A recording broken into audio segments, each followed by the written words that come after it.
Bien le bonsoir. Dans l'actualité de ce 6 novembre 2019, la remise en cause de l'attribution du marché de l'eau à Suez. Le Forum social et Frappe France Dégage relève des incohérences selon eux dans le contrat d'affermage qui lie le Sénégal à la société française. Ils ont déjà porté plainte contre l'autorité de régulation des marchés publics et l'État du Sénégal. Et puis l'interdiction de la publicité de produits de dépigmentation à la télévision. Le président du CNRA, le Conseil de régulation de l'audiovisuel, précise avoir juste dépoussiéré l'article 112 du Code de la presse et non avoir interdit quoi que ce soit comme relayé suite à la publication d'un communiqué. La viande que nous consommons serait-elle un poison lent? Un tour au marché relève des conditions de conservation et de transport douteuses. Nous nous y arrêtons ce soir. Bienvenue à tous. Dans un instant, le développement de tous ces titres.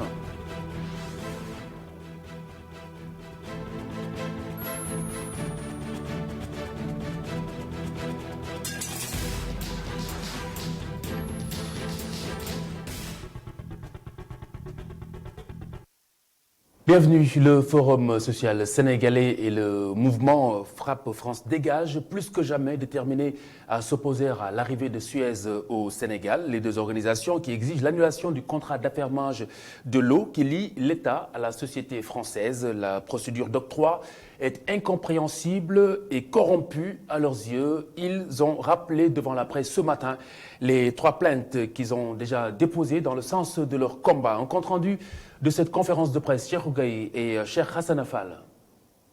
Le Forum social sénégalais et Frappe France Dégage ne décolèrent pas. Les deux mouvements activistes sont ulcérés par le processus d'attribution du contrat d'affermage de l'eau à Suez. Ils ont décelé une nébuleuse faite d'incohérences, d'opacité et de conflits d'intérêts qui a abouti au choix de l'opérateur français. Comment est-ce que les textes de loi, l'appel d'offres, dit l'entreprise qui a fait la proposition la moins chère et attribué le marché de la production et de la gestion de l'eau au Sénégal à une entreprise comme Suez. Sur 15 ans, si notre eau est confiée à la SDE, cela va faire économiser au Sénégal 50 milliards de francs CFA. Le Forum social et Frappe soupçonnent des faits de corruption qui auraient favorisé Suez. Nous soupçonnons fortement que l'État du Sénégal, à travers le beau-frère du président, à travers notre ancien ministre de l'hydraulique, à savoir Mansour Faye, ait été corrompu par Suez. Parce que nous avons tous vu, vous en avez été les relais, que Suez a donné à la mairie de Saint-Louis, dirigée par Mansour Faye, des voitures pour la gestion des ordures ménagères de Saint-Louis. Dans le cadre de cette affaire, plusieurs plaintes ont été déjà déposées par les activistes. Nous avons porté plainte contre Suez pour corruption, soupçon de corruption à Paris. Le dossier est en instance. Nous avons porté plainte à l'OFNAC contre Suez. On a reçu une notification de l'OFNAC qui nous dit le dossier est reçu et vous serez tenus informés des développements. Nous avons porté plainte aussi à la Cour suprême contre des agents de l'ARMP qui nous ont insultés en pleine séance d'audition. Le contrat de la SDE avec l'État du Sénégal, déjà prorogé, arrive à son terme le 31 décembre prochain. C'est à ce moment que Suez devra s'installer, c'est-à-dire le 1er janvier 2020.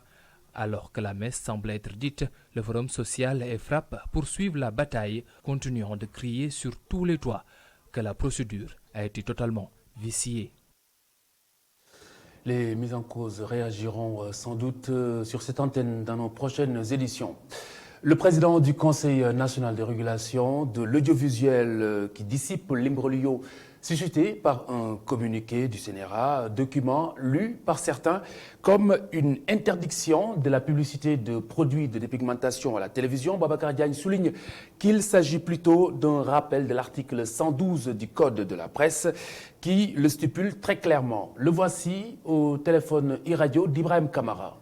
Alors, je dois juste préciser que certains titres ne sont pas très corrects parce que les gens disent le CNRA interdit. Alors, je voudrais rappeler que ce n'est pas le CNRA qui a interdit, c'est nous-mêmes. Parce que, en l'occurrence, c'est le code de la presse qui interdit la promotion des produits de dépigmentation. Donc en fait, c'est l'article 112 du code de la presse. Vous vous souvenez, nous sommes librement donnés ce code de la presse. Donc c'est la loi depuis 2017. C'est donc le respect de la loi que nous avons demandé. C'est exactement cela. Nous nous sommes réunis des mois durant, des semaines durant. Moi-même, j'ai participé, et vous autres, beaucoup de nos confrères ont participé à l'élaboration de ce code de la presse. Et ce code de la presse, effectivement, interdit par son article 112 la promotion des produits de dépigmentation. Donc en fait, c'est ça. C'est un rappel, en réalité, que nous faisons. Mais maintenant, je pense qu'ensemble, nous allons nous-mêmes, pour des raisons simplement d'éthique, me faire surveiller l'application de la loi dans ce domaine-là. Les médias, en tout cas, ne sont pas forcément allergiques à cette disposition, même si la plupart a préféré fermer les yeux jusque-là. La raison est bien simple. Le réclame laisse le choix et génère de l'argent, mais ils prennent la mesure de l'enjeu et sont prêts ou se disent prêts à se conformer à la loi. Sidi Niang et Mamadou Bipassi Soko. La publicité constitue une importante source de revenus pour les radios et les télévisions du Sénégal. Mais des règles existent pour encadrer ce secteur. Même si des médias ont des stratégies de contournement, il n'en reste pas moins que le Code de la presse en son article 112 interdit formellement les messages à caractère publicitaire relayant des produits cosmétiques relatifs à la dépigmentation. Oui, nous avons reçu hier circulaire de la CNRA qui fait part de cette interdiction. D'ailleurs, qui était une loi quand même qui existait depuis quelques décennies au Sénégal, mais quand même dont l'application n'était pas en vigueur. À l'image de tous les supports médias, les produits cosmétiques, en l'occurrence à usage de dépigmentation, font partie des annonceurs avec qui nous travaillons. Ces derniers jours, un débat sur la dépigmentation a fait rage dans le pays. Le CNRA, Conseil national de régulation de l'audiovisuel, s'est engouffré dans la brèche pour siffler la fin de la récréation. Ça ne va pas nous déstabiliser parce que nous, les commerciaux, on est ici pour vendre. On est là pour vendre. Et il y a beaucoup de sociétés qui ont tendance aussi à venir ici pour présenter leurs produits. Mais je dirais que ça va un peu nous affaiblir, oui, nous, les commerciaux. Même s'il n'est pas avéré à 100% que la publicité influe sur les décisions du consommateur, son pouvoir d'influence n'est pas négligeable. Bon, je sais qu'en tant que citoyen légaliste, toute loi, surtout visant des interdictions, certainement, ont subi beaucoup de réflexions. Beaucoup de réflexions ont été nourries autour de ces questions, d'autant plus que c'est des questions d'ordre de santé publique. Certainement, c'est une décision. Mais moi, je pense que personnellement, pour éradiquer ce fléau de dépigmentation, il y a un travail surtout à faire en amont. Juste la publicité ne peut pas être un facteur qui peut influencer ces personnes qui sont qui s'adonnent à ces pratiques. Après la réitération de l'interdiction par le CNRA, les médias n'ont qu'une seule alternative, c'est de s'y conformer. L'organe de régulation devra aussi assurer le suivi de cette mesure d'interdiction. Retenez que ce soir, Keno Askan Wi en Wolof s'intéresse à la question. Ce sera tout à l'heure à 20h30 sur cette antenne. La viande entre mauvaises conditions de conservation et rupture perpétuelle de la chaîne de froid, il y a bien de quoi s'interroger, notamment sur les conséquences sur la santé publique. Serras est l'un des plus grands marchés de viande de Dakar qui illustre parfaitement la négligence qui ne semble choquer personne, même si certains consommateurs, certains clients la relèvent. Un poison lent pour les populations quelque peu complices de cette situation. Augustin Mandang et Alioune Gueye ont pu faire le constat sur place. De la viande exposée à l'air libre dans un environnement peu reluisant. Nous sommes à Serras. Ici, les conditions d'hygiène ne sont pas des meilleures. Les vendeurs tentent de se justifier Nous respectons les conditions d'hygiène. Il y a des manquements, certes, mais quand même l'État doit nous aider en modernisant ce marché où beaucoup de jeunes gagnent leur vie. Regardez, la viande est bien entretenue pour éviter la poussière et autres. Beaucoup de voitures viennent ici, de ce fait il y a beaucoup de poussière qui se dégage. Mais nous faisons de notre mieux pour satisfaire les clients. De leur côté, les clients déplorent les conditions d'hygiène du marché et ne manquent pas de qualificatifs. Ça m'a beaucoup frappé, le fait qu'ils peuvent supporter cette odeur, ces saletés-là, c'est impossible. La poussière et tout. Voilà, exposer les moustiques, les mouches, c'est vraiment déplorable. Parfois même, j'ai peur d'acheter cette viande parce qu'on dit que c'est de la viande de cheval. Le service d'hygiène doit venir ici de temps en temps pour vérifier. Il faut que le service d'hygiène contrôle.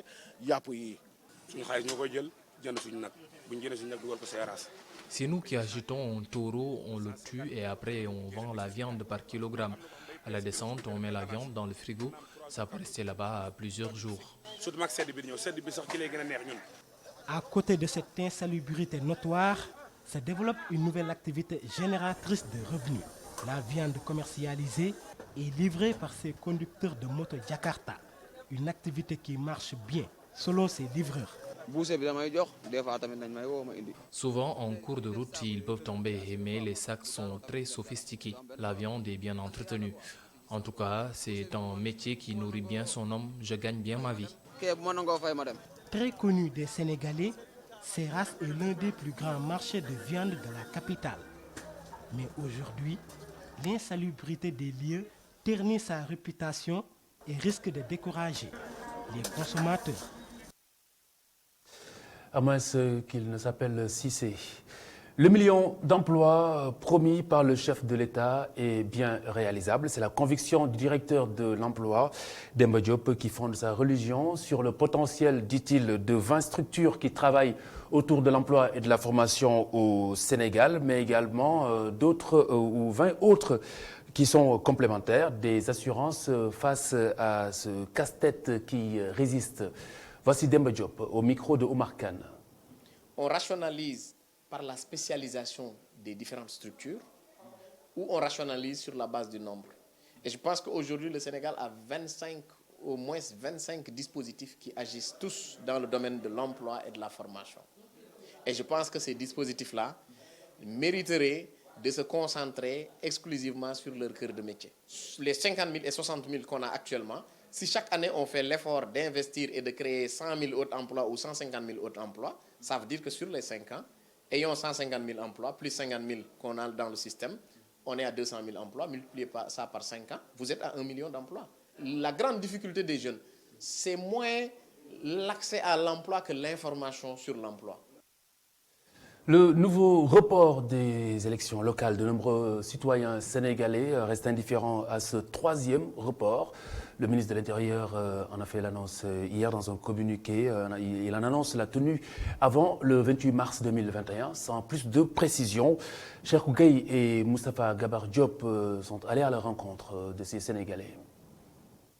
La date limite pour la tenue des élections locales est fixée au 28 mars 2021 selon une proposition du gouvernement bientôt soumise à l'Assemblée nationale. Pour certains Sénégalais, ce report à répétition menace la stabilité du pays. À force de repousser les élections, il risque d'y avoir des frustrations au sein de la population. La majeure partie du temps, quand il y a des heurts quelque part, c'est parce qu'il y a des reports d'élections et cela peut causer une très grande frustration qui peut aboutir à des choses qui sont indésirables. Pour d'autres, ces élections ne changent pas grand-chose au quotidien des Sénégalais. Personnellement, moi je suis indifférent par rapport au report ou non des élections.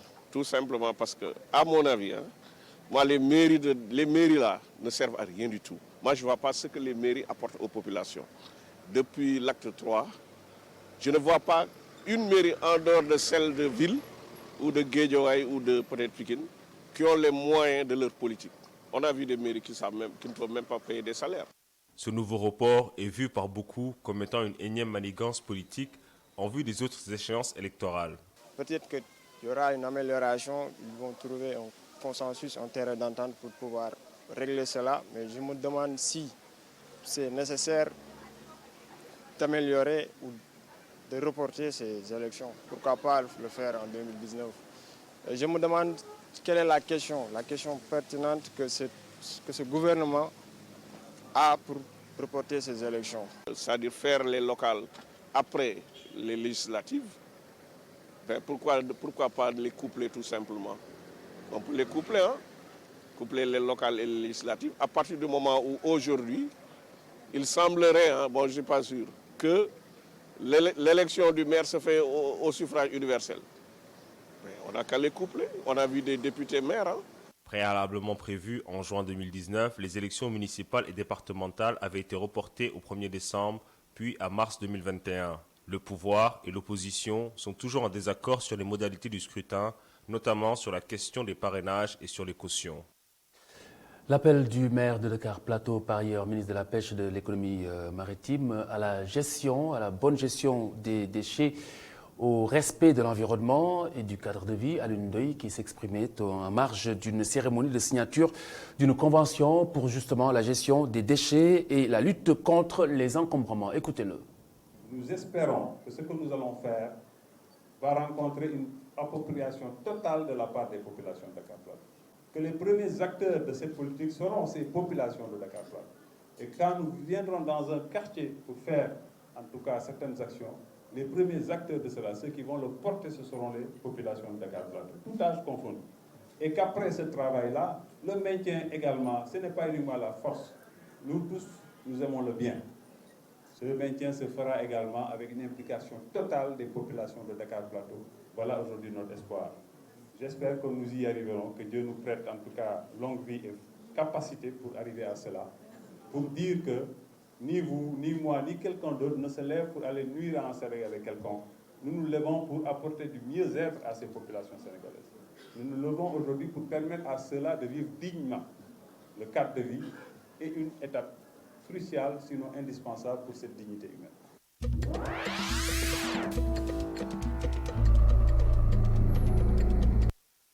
Tour d'horizon de l'actualité internationale, signé Mam Abdougueye Kassé. Une attaque d'un convoi d'autocars de la compagnie minière canadienne Semafo affrété pour ses employés fait plusieurs décès. L'incident s'est déroulé dans l'est du Burkina Faso, sur les routes reliant les sites miniers de Fada et Bungong. Ces deux localités sont distantes d'une cinquantaine de kilomètres. Plusieurs blessés ont aussi été enregistrés.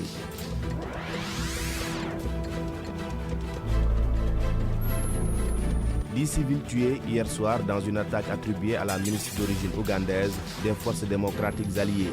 Les faits se sont déroulés à 60 km au nord de Beni, c'est dans l'est de la République démocratique du Congo. Certaines victimes ont été tuées par armes blanches, d'autres par armes à feu. L'armée régulière avait annoncé la semaine dernière des opérations d'envergure dans la région de Beni, théâtre de massacres de civils depuis 5 ans et d'une épidémie d'Ebola déclarée le 1er août 2018.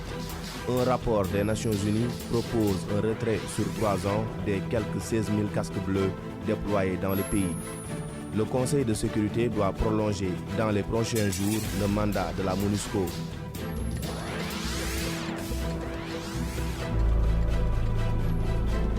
Sur l'international, l'Iran a brièvement retenu une inspectrice travaillant pour l'Agence internationale de l'énergie atomique et saisi ses documents de voyage, selon des sources parvenues à l'agence de presse Reuters. Certains de ces diplomates assimilent cet incident à du harcèlement. Il s'agirait du premier incident de ce type depuis la conclusion de l'accord de Vienne sur le nucléaire en juillet 2015. Il survient à un moment de vive tension sur le dossier. L'Iran est en crise ouverte avec les États-Unis depuis le choix du président américain Donald Trump en mai 2018 de se retirer unilatéralement de l'accord. Téhéran est par la suite revenu sur certains de ses engagements en franchissant une 4e étape de son désengagement en injectant du gaz d'uranium dans un millier de centrifugeuses sur son site de Fordo.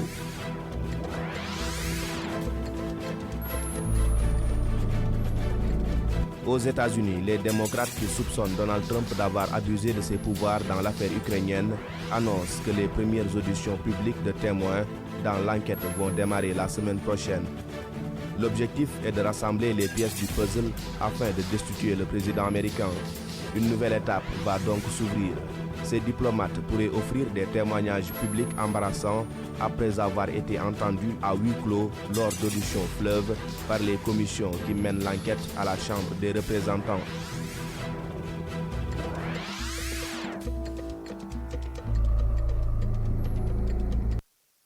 Mme Abdou Gaye Kassé, merci.